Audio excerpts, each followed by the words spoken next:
Hello everyone, welcome back my YouTube channel. My name is Gulafsha और आप सभी देख रहे हैं मेरा official channel due education club. I hope आप सभी ठीक होंगे और अपनी अपनी स्टडी कर रहे होंगे। और आज मैं आप सभी के लिए लेकर आई हूँ बीए प्रोग्राम। बीए प्रोग्राम का हमारा सेमेस्टर 5th है और जो हमारी बीए प्रोग्राम सेमेस्टर 5th की हिस्ट्री की बुक है, आज हम उसे देखने वाले हैं। और हमारी जो हिस्ट्री की बुक है, इसका नाम दे रखा है हिंदी में 20वीं सदी के विश्व इतिहास के मुद्दे, और इंग्लिश में आपकी बुक का नाम दे रखा है issues in 20th century world history 1। ये आपकी इंग्लिश में हिस्ट्री का नाम दे रखा है।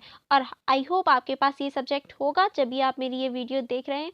और सच में ये बहुत इंपॉर्टेंट होने वाली है, क्योंकि इस वीडियो में हम लोग यूनिट 2 का चैप्टर नंबर 2 स्टार्ट करने वाले हैं। यानी हमारी यूनिट 2 का चैप्टर नंबर 2 स्टार्ट होगा।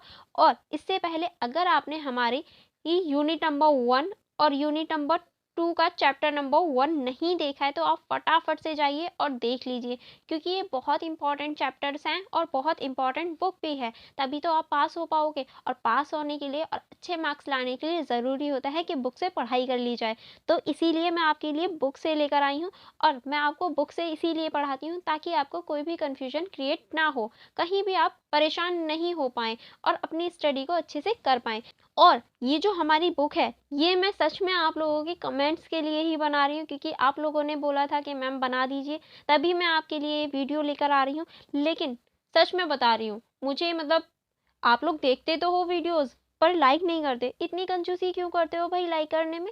लाइक करके कहीं लेकर जाओगे क्या? या फिर अपने लाइक्स को छुपा छुपा के रखोगे? एक लाइक करने में इतनी कंजूसी नहीं करनी चाहिए, लाइक कर देना चाहिए। जब मैं आपके लिए इतनी मेहनत करती हूँ, तो आपका भी फ़र्ज़ बनता है कि आप मेरी वीडियो को लाइक करो और अपने फ्रेंड्स के साथ भी शेयर करो। पर आप तो इतनी कंजूसी दिखाते हो वीडियो को लाइक करने में और शेयर करने में, तो इतनी कंजूसी मत दिखाया करो, लाइक और शेयर कर दिया करो। जैसा कि आप सभी देख सकते हैं, आज हमारा चैप्टर नंबर 2 स्टार्ट हो रहा है, यूनिट नंबर 2 का, जिसका नाम दे रखा है राष्ट्रीय संघ एवं शासनादेश प्रणाली। यानी हम इसमें राष्ट्रीय संघ के बारे में पढ़ने वाले हैं। यानी हम पिछले चैप्टर में पढ़ चुके थे कि किस तरह से राष्ट्रीय संघ यानी लीग ऑफ नेशन अस्तित्व में आया था। और अब हम इस चीज़ को पूरे अच्छे से डीप में पढ़ने वाले हैं कि कैसे लीग ऑफ नेशन की स्थापना हुई, किस तरह से राष्ट्रीय संघ अस्तित्व में आया। चलिए फिर स्टार्ट करते हैं। राष्ट्रीय संघ राज्यों के बीच सहयोग की अभिवृद्धि, अंतर्राष्ट्रीय विवादों से निपटने तथा प्रथम विश्व युद्ध के बाद कायम हुए शांति के संरक्षण के लिए एक अंतर्राष्ट्रीय संगठन था। यानी जो राष्ट्रीय संघ था, वो सभी के सहयोग से बनाया गया था, और ये अंतर्राष्ट्रीय स्तर पर जो विवाद था उससे निपटने के लिए, यानी विवाद को कम करने के लिए और प्रथम विश्व युद्ध के बाद शांति स्थापित करने के लिए इसे बनाया गया था, ताकि विश्व में शांति स्थापित हो सके। लीग ऑफ नेशन को बनाने की प्रयास जो था वो 1899 तथा 1907 के अंतर्राष्ट्रीय हेग सम्मेलन में हुआ था। इसे निरस्त्रीकरण एवं मध्यस्थता के जरिए विवादों के शांतिपूर्ण निपटारे को लक्ष्य बनाने हेतु एक सार्वभौमिक संगठन बनाया था। यानी इसको बनाने का जो प्रयास किया गया था वो 1899 से 1907 तक किया गया था। और ये जो था ये निशस्त्रीकरण को बढ़ावा देने के लिए और शांतिपूर्ण बातों के लिए बनाया गया था, ताकि ये शांतिपूर्ण तरीके से सारी चीज़ों को हैंडल कर सके और उन्हें बिना संघर्ष के आगे बढ़ाया जा सके। हैग शांति सम्मेलन की असफलता के बाद 1915 में तीसरा सम्मेलन करने की योजना बनाई गई। यानी हैग शांति सम्मेलन जब हमारा विफल हो गया, तो 1915 में तीसरे सम्मेलन को बनाने की योजना करने लगे, ताकि विश्व में शांति स्थापित हो सके। संघ को प्राय अमेरिकी राष्ट्रपति वुडरो विल्सन के दिमाग की उपज बताया जाता है। यानी जो संघ था, ये राष्ट्रीय संघ, अमेरिकी राष्ट्रपति वुडरो विल्सन के दिमाग की उपज बताया जाता है, क्योंकि इन्होंने ही तो इसे बनाने की सलाह दी थी और इसके लिए रूपरेखा तैयार की थी। यद्यपि विल्सन निश्चित रूप से शांति के लिए एक अंतर्राष्ट्रीय संगठन के विचार में बहुत बड़े समर्थक थे। यानी इन्होंने ही अंतर्राष्ट्रीय स्तर पर शांति स्थापित करने के लिए ये योजना बनाई थी, या फिर ये सलाह दी थी कि हमें एक अंतर्राष्ट्रीय स्तर पर एक ऐसा संगठन चाहिए जो अंतर्राष्ट्रीय स्तर पर कार्य करे और सभी को उसकी बातों को मानना पड़े, उसे लागू करना पड़े। लॉर्ड जॉन ने इसे ब्रिटेन के युद्ध लक्ष्यों में एक माना तथा विल्सन ने इसे अपने 14 सूत्रों के अंतिम सूत्रों के रूप में शामिल किया। यानी ये जो थे ये इसे ब्रिटेन की एक साजिश समझ रहे थे। क्या ये जो है ये ब्रिटेन की एक साजिश है पूरे विश्व में अपनी सत्ता हासिल करने के लिए। लेकिन विल्सन जो थे उन्होंने जो 14 सूत्र दिए थे जो हमने लास्ट चैप्टर में पढ़े थे उसके एक अंतिम सूत्र के रूप में इसे माना और इसे बढ़ाने का प्रयास किया। विल्सन का महान योगदान यह आग्रह करता था कि संघ औचित्य जिसे एक अंतर्राष्ट्रीय समिति द्वारा तैयार किया जाता था। यानी इनका मानना था कि जो संघ है इसको एक अंतर्राष्ट्रीय समिति द्वारा बनाया जाए ताकि इस पर किसी का भी दबाव ना हो और ये स्वतंत्र रूप से अपना काम कर सके। इसके दो मुख्य लक्ष्य थे। अब इसके क्या क्या मुख्य लक्ष्य थे राष्ट्रीय संघ के? तो पहला था सामूहिक सुरक्षा के जरिए शांति कायम करना एवं आर्थिक व सामाजिक समस्याओं के समाधान के उद्देश्य में अंतर्राष्ट्रीय सहयोग को बढ़ावा देना। यानी पहला इसका उद्देश्य जो था वो था सामूहिक सुरक्षा बढ़ाना, यानी सामूहिक सुरक्षा को बढ़ावा देना। और दूसरा था अंतर्राष्ट्रीय स्तर पर जो आर्थिक समस्याएं थी उनको खत्म करना और उन्हें सहयोग को बढ़ावा देने। इसका दो मुख्य लक्ष्य यही थे। नेक्स्ट अब हम लोग चलते हैं संघ की संरचना शांति के लिए विल्सन के 14 सूत्रों में एक मुख्य बिंदु थी।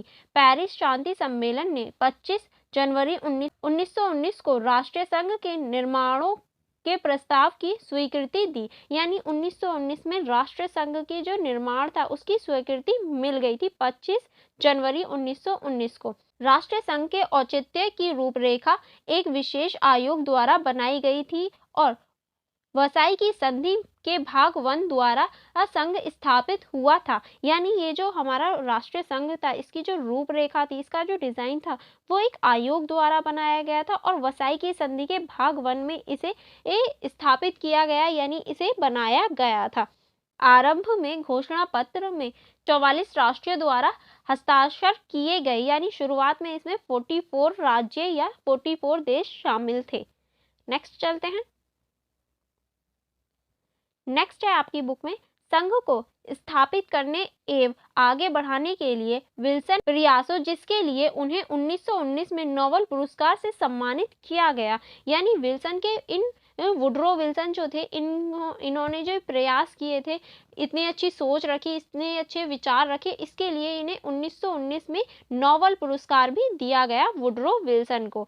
आगे चलते हैं। आगे है हमारा 10 जनवरी 1920 को राष्ट्रीय संघ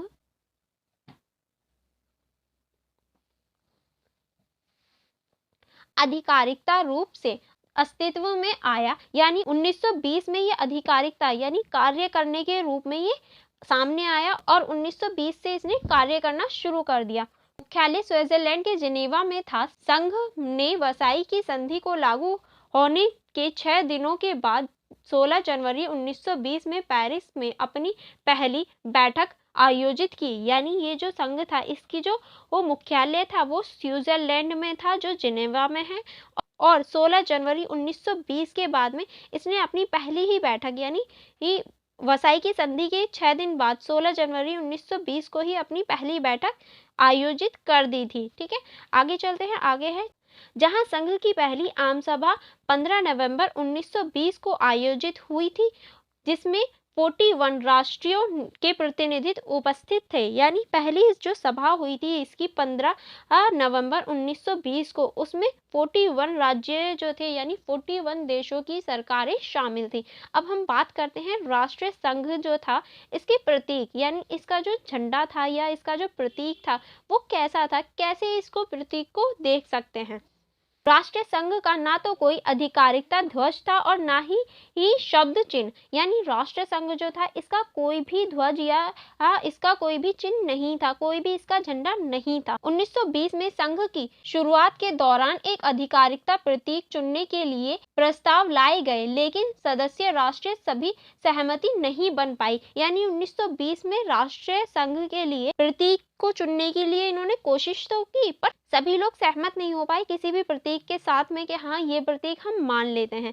और फाइनली 1939 में अर्थशास्त्रीय प्रतीक अस्तित्व में आया। एक नीले पंचभुजी के अंदर 2 पंच नोकीले तारे पंचभुज व 5 नौकीले तारे 5 महाद्वीपों एवं मानव जाति की 5 प्रजातियों के प्रतीक के रूप में विकल्पित थे। यानी ये जो राष्ट्रीय ध्वज था उसमें 5 भुजाएं बनाई गई थी, 5 तारे थे जो कि 5 महाद्वीपों और मानव जाति के प्रतीक के रूप में बनाए गए थे।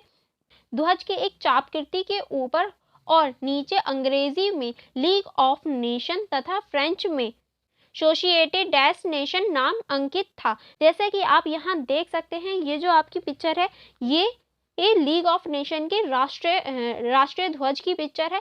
जैसे आपको यहाँ दिख रहा है, इसमें किस तरह से 5 भुजा बनी हुई हैं और उसमें 5 तारों को रखा गया है। यही हमारे राष्ट्रीय संघ का ध्वज है। आई होप आपने ये देख लिया होगा और आपको ये समझ में आ गया होगा। चलिए फिर आगे बढ़ते हैं। अब हम देखते हैं राष्ट्रीय संघ की भाषा क्या थी, यानी इसकी कैसी भाषा थी। राष्ट्रीय संघ की आधिकारिक भाषा फ्रेंच, अंग्रेजी और स्पेनिश थी। यानी जो हमारा राष्ट्रीय संघ था उसकी जो आधिकारिक भाषा थी वो फ्रेंच, अंग्रेजी और स्पेनिश थी। और इसी पर भी वाद विवाद बहुत देखने को मिला कि नहीं ये होनी चाहिए, ये होनी चाहिए, और फाइनली इन भाषाओं को मान्यता दे दी गई थी। अब हम देखेंगे राष्ट्रीय संघ की संरचना। संघ के 4 प्रधान अंग थे, एक सचिवालय, एक परिषद, एक सभा और एक स्थायी अंतर्राष्ट्रीय न्यायालय। यानी ये जो थे ये हमारे संघ के अंग थे जो कि 4 होते थे। संघ के कई अभिकरण तथा आयोग भी थे, यानी संघ में कई और भी अन्य आयोग थे जो संघ को चलाने का कार्य करते थे। अब हम इन सारे अंगों के बारे में एक एक करके जानना शुरू करते हैं। पहला आपका दे रखा है सचिवालय। सचिवालय के बारे में पढ़ना स्टार्ट करते हैं। संघ के सचिवालय में महासचिव, जिसकी नियुक्ति सभा के अनुमोदन के साथ परिषद द्वारा होती थी। यानी सचिवालय जो महासचिव होता था उसकी जो नियुक्ति होती थी वो सभा के साथ होती थी, यानी सभा और परिषद मिलकर साथ में करती थी। एवं इसके कार्यों के लिए आवश्यक अन्य कर्मचारी थे। सचिवालय के अन्य कर्मचारियों की नियुक्ति महासचिव द्वारा परिषद के परामर्श से होती थी। यानी इसके जो अन्य कर्मचारी होते थे उनकी नियुक्ति महासचिव के द्वारा परिषद की सलाह से होती थी। 2 उप महासचिव एवं 2 अवर महासचिव थे जो महासचिव के मतहत थे। यानी 2 महासचिव होते थे और 2 उप महासचिव और अवर महासचिव होते थे जो कि महासचिव की हेल्प के लिए होते थे। आई होप आपको सचिवालय के बारे में सारी चीजें समझ में आ गई होंगी। अब हम लोग नेक्स्ट पॉइंट पर चलते हैं जो कि है हमारा परिषद।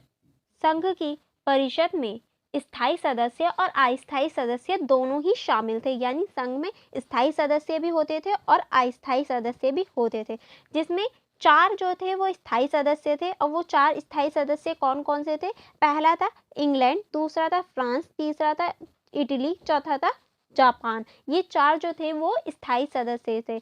एवं 4 अस्थायी सदस्य जो सभा द्वारा 3 वर्षों के अवधि के लिए निर्वाचित थे के साथ आरंभ हुआ। यानी 4 जो थे जो अस्थायी सदस्य थे और 3 वर्षों के लिए चुने गए थे, वो कौन कौन से थे? पहले 4 अस्थायी सदस्य बेल्जियम, ब्राजील, यूनान एवं स्पेन। ये 4 सदस्य ऐसे थे जो सबसे पहले अस्थायी सदस्य बने और बाद में अमेरिका 5वां स्थायी सदस्य बन गया था। यानी बाद में अमेरिका भी इसमें शामिल हो जाता है और इसका स्थायी सदस्य बन जाता है। अस्थायी सदस्यों की संख्या 22 दिसंबर 1922 में पहली बार बढ़कर 6 और 8 सितंबर 1926 को 9 हो गई। यानी पहली बार इसकी जो अस्थायी संख्या थी वो बढ़ी 1922 को और बाद में ये 1926 को 9 हो गई थी। ठीक है। जर्मनी भी संघ में शामिल हुआ और बाद में परिषद का 5वां स्थायी सदस्य बना। यानी जर्मनी भी इस संघ में शामिल हुआ और इसका स्थायी सदस्य बन जाता है। इससे परिषद की कुल सदस्य संख्या 15 हो जाती है। यानी अब परिषद की जो कुल संख्या थी वो 15 हो जाती है जैसे ही जर्मनी इसमें शामिल होता है। जब जर्मनी व जापान दोनों ने बाद में संघ छोड़ा, अस्थायी सीटों की संख्या अतः 9 से बढ़कर 11 हो जाती है। यानी बाद में जर्मनी और जापान इसको छोड़ देते हैं, लेकिन फिर भी इसकी जो अस्थायी संख्या जो थी सीटों की वो 11 हो जाती है। और बाद में हम लोग आगे देखते हैं, परिषद के हर एक सदस्य के पास सिर्फ एक मत का अधिकार था। यानी जितने भी परिषद के सदस्य थे सबके पास एक मत का अधिकार होता था, एक वोट का अधिकार होता था। परिषद का मुख्य कार्य विश्व के विभिन्न देशों के बीच विवादों का निपटारा करना था। यानी इसका मुख्य कार्य यही था कि विश्व के जितने भी देश हैं उनके बीच शांति स्थापित करना और ये जो विवाद हो रहे हैं उनको रोकना और किस तरह से विश्व में शांति स्थापित हो सकती है उस पर बल देना। चलिए अब हम लोग नेक्स्ट देखते हैं। नेक्स्ट है हमारा महासभा। कि महासभा क्या होती है? राष्ट्रीय संघ की सभा सभी सदस्य राष्ट्रों की एक सभा थी। यानी ये राष्ट्रीय संघ के सभी सदस्यों की एक सभा थी। प्रत्येक राष्ट्रीय को 3 प्रतिनिधि रखने व एक वोट देने का अनुमति दी गई थी। यानी सभी राष्ट्रों के पास 3 प्रतिनिधि रखने के लिए और एक वोट का अधिकार दिया गया था। वर्ष में कम से कम एक बार बैठक करने की अपेक्षा थी। यानी कम से कम एक बार तो बैठक होगी ही इसकी, ये रखा गया कि हाँ हमें कम से कम एक बार तो बैठक करनी है ताकि हम विश्व के मुद्दों पर बातचीत कर सकें। यह उन मामलों पर बहस नहीं कर सकते थे जो केवल परिषद के लिए संरक्षित हैं। यानी महासभा उन मामलों पर बहस नहीं कर सकती थी जो परिषद के लिए संरक्षित हैं। वो सिर्फ ऐसे मामलों पर बहस कर सकती थी जो परिषद के लिए संरक्षित नहीं है। आगे चलते हैं। आगे है यह प्रत्येक वर्ष परिषद की अस्थायी सदस्यों के लिए एक निश्चित सदस्य का चुनाव करती थी। स्थायी अंतर्राष्ट्रीय न्यायालयों के न्यायाधीश सभा द्वारा नियुक्त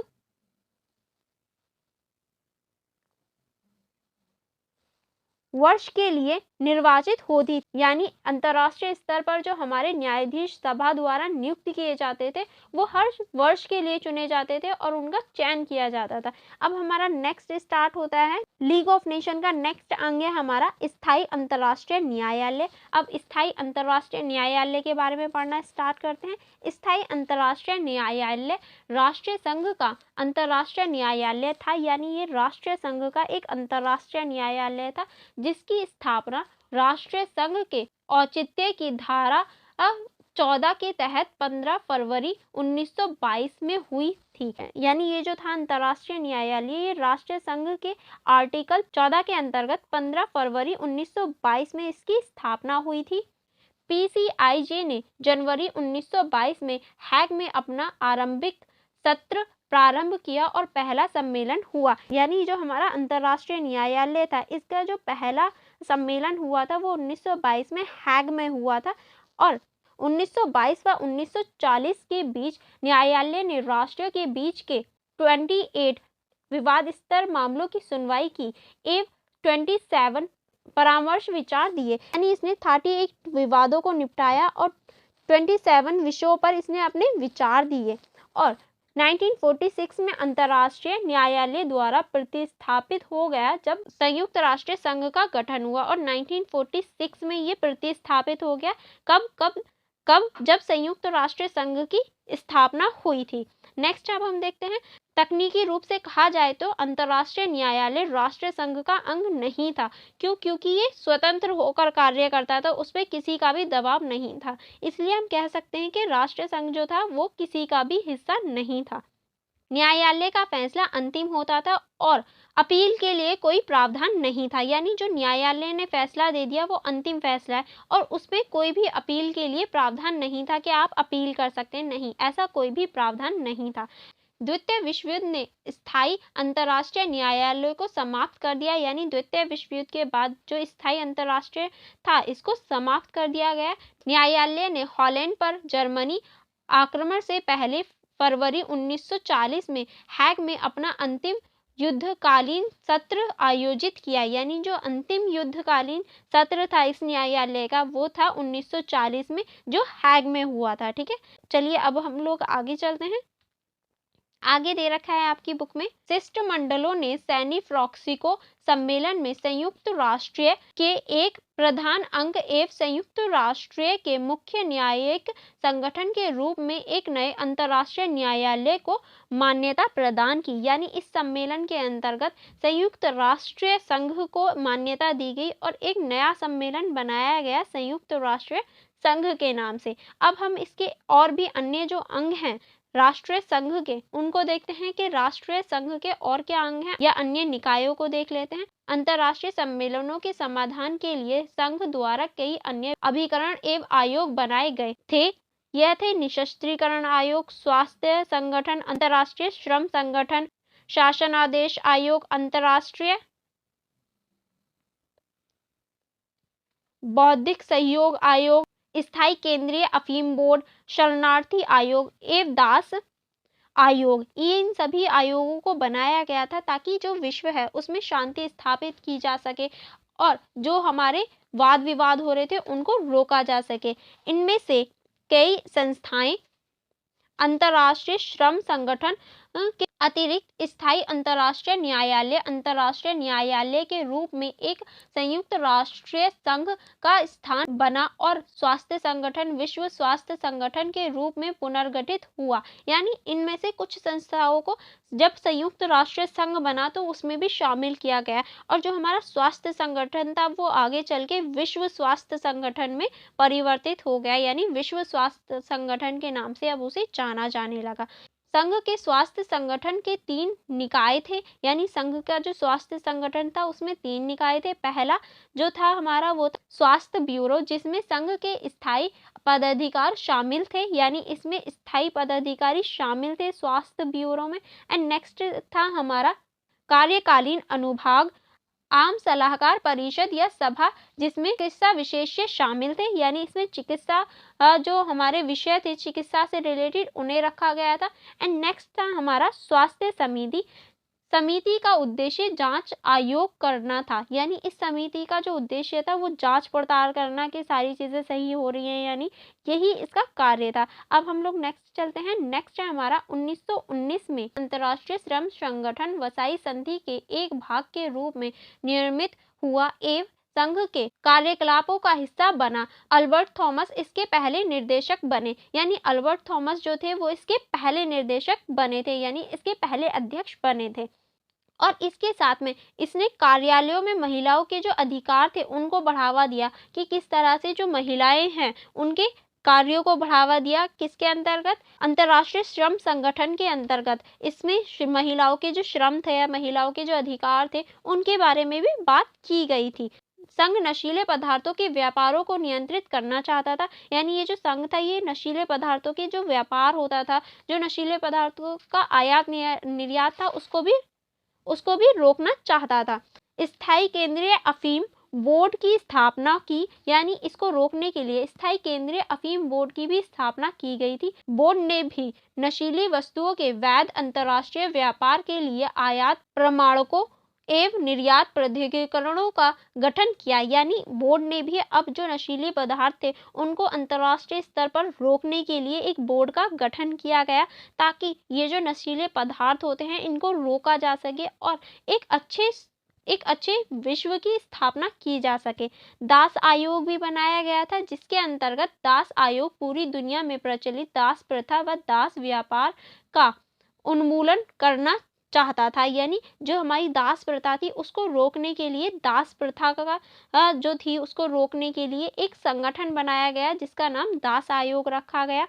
और इसने बहुत सारे काम भी किए जिसमें कि मजदूरों की जो मृत्यु दर थी 55 से घटकर 4% करने में सफल रहा। यानी अब इसके बाद इसने इतने अच्छे कार्य किए, इतने लोगों को दास बनने से बचाया, दास जो थे उनसे मुक्त किया। अब इसकी वजह से क्या हो रहा था, जो 55% दास थे जो आत्महत्या कर लेते थे उनकी जो संख्या थी वो घटकर 4% रह गई थी। सिर्फ अब 4% ऐसे थे कि आत्महत्या करते थे। दास प्रथा वेश्यावृत्ति एवं महिलाओं के बच्चों के अवैध व्यापार को नियंत्रित करने के लिए अभिलेख लिखे गए, यानी जो हमारी दास प्रथा थी, वेश्यावृत्ति थी और महिलाओं के जो बच्चों का अवैध व्यापार किया जाता था उसको रोकने का प्रयास किया गया और उस पर कई लेख लिखे गए ताकि उस चीज को रोका जा सके। प्रथम विश्व युद्ध की समाप्ति पर समूचे रूस में 20 से 30 लाख पुराने कैदी फैले हुए थे। 1920 में आयोग की स्थापना के 2 वर्ष के भीतर इनमें से कम इतने लोगों को अपने घर भेज दिया गया। देखिए, आप ही देखिए कितना बड़ा नंबर है और इतने लोगों को इन्होंने इनके घर भेज दिया, इन्हें अपने घर लौटा दिया जिन्हें दास बनाकर लाया गया था। तो इसने डेफिनेटली बहुत अच्छा कार्य किया और सच में कार्य करना शुरू किया ताकि जो लोग हैं उनके जीवन को सुधारा जा सके, उन्हें आगे बढ़ने और उनके जो समस्याएं हैं उनको सॉल्व किया जा सके, इसने कार्य करना शुरू कर दिया था। अब हम लोग नेक्स्ट टॉपिक देखते हैं जो आपकी बुक में दे रखा है। नेक्स्ट टॉपिक है हमारा शासनादेश व्यवस्था। राष्ट्रीय संघ के औचित्य के अनुच्छेद 22 के तहत राष्ट्रीय संघ शासनादेश स्थापित हुआ था। इससे पूर्व विजित क्षेत्र विजेताओं द्वारा कब्जे में ले लिए गए थे। 1919 में शासनादेश व्यवस्था नामक एक नया साधन अपनाया गया जिसके अनुसार विजित क्षेत्र राष्ट्रीय संघ के संरक्षण के अधीन रखे जाते थे एवं उन्हें क्षेत्रों को अपना शासन चलाने के लिए विशेष शक्तियां दी जाती थी। यानी 1919 में जब हमारा प्रथम विश्व युद्ध हुआ था, उसके बाद में बहुत सारे जो क्षेत्र थे वो कब्जे में कर लिए कुछ देशों द्वारा। लेकिन 1919 में जब हमारा शासनादेश चलाया गया, इसके अंतर्गत क्या था कि उन देशों को जो किसी न किसी देश के अंतर्गत हैं, उन्हें छोड़कर उन्हें राष्ट्रीय संघ की सुरक्षा के अंतर्गत दे दिए जाएंगे, ताकि राष्ट्रीय संघ उन्हें उनके हालात पर डेवलपमेंट करने का प्रयास कर सके, उन्हें उनके क्षेत्रों में विकास करने के लिए प्रोत्साहित कर सके, उन्हें उनके क्षेत्रों में आगे बढ़ने का मौका मिल सके। इसीलिए जो राष्ट्रीय संघ था वो शासनादेश व्यवस्था को चला रहा था, ताकि जितने भी देश हैं वो अपना स्वयं शासन कर सकें और आगे बढ़ सकें। ठीक है, आई होप आपको ये चीज़ समझ में आ गई होगी। अब हम लोग देखते हैं नेक्स्ट। यह क्षेत्र जर्मनी साम्राज्य एवं ऑटोमन साम्राज्य के पूर्व उपनिवेश थे। यानी ये जो देश थे ये जर्मनी साम्राज्य और ऑटोमन साम्राज्य के जो उपनिवेश थे वो थे, जो प्रथम विश्व युद्ध के बाद राष्ट्रीय संघ के निरीक्षण के तहत रखे गए। यानी प्रथम विश्व युद्ध के बाद ये राष्ट्रीय संघ के संरक्षण के अंतर्गत आ गए थे। अब इसको हम देखते हैं आगे। अब हम देखेंगे शासन देश के प्रकार। यानी जो हमारा शासनादेश था उसके कुछ प्रकार दे रखे हैं।